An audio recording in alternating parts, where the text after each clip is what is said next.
વધારે વજન ઓબેસિટીથી કેન્સરનું રિસ્ક કઈ રીતે વધે, તો ઘણા બધા મિકેનિઝમ છે, આપણે સમજીએ. પહેલી વસ્તુ છે ક્રોનિક લો લેવલ ઇન્ફ્લામેશન, એટલે કે શરીરની અંદર વધારે પડતી ચરબી હોય તો જે સોજાના જે કેમિકલ્સ હોય ને એ બોડીમાં દરેક જગ્યાએ વધારે પડતા બને. એને લઈને દરેક અવયવમાં એ કેમિકલને લઈને કેન્સરનું જોખમ વધી જાય. બીજી વસ્તુ છે હોર્મોન ઇમ્બેલેન્સ.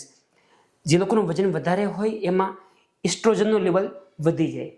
એને લઈને એ લોકોને સ્તન કેન્સર, એન્ડોમેટ્રિયમ એટલે કે ગર્ભાશયની થેલીનું કેન્સર અને ઓવરીનું કેન્સર, એ સિવાય મોટા આંતરડાનું કેન્સર પણ રિસ્ક વધી જાય.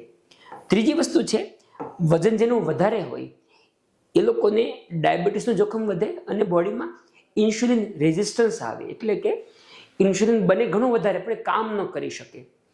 એને લઈને ઇન્સ્યુલિનનું લેવલ પણ વધે, સાથે સાથે ઇન્સ્યુલિન લાઇક ગ્રોથ ફેક્ટર 1 આનું પણ લેવલ વધે. એને લઈને મોટો આંતરડું, સ્વાદુપિંડ, લીવર, આ બધા કેન્સરનું જોખમ વધી જાય છે. મિત્રો, હું એટલા માટે વારંવાર કહું છું કે આપણે તમાકુ દારૂને રિસ્ક ગણીએ છીએ, પણ વધારે વજનને આપણે ક્યારે રિસ્ક ફેક્ટર ગણતા નથી. આપણે એને ખૂબ સિરિયસલી લેવું જોઈએ, ખાસ કરીને બાળકોમાં. આજકાલ નાના બાળકોમાં લોકો અતિ ખોરાકનો આગ્રહ રાખતા હોય, એ બાળક મોટું થઈને ઓબેઝ બને, વધારે વજનવાળું બને અને એમાં કેન્સરનું જોખમ વધતું હોય છે.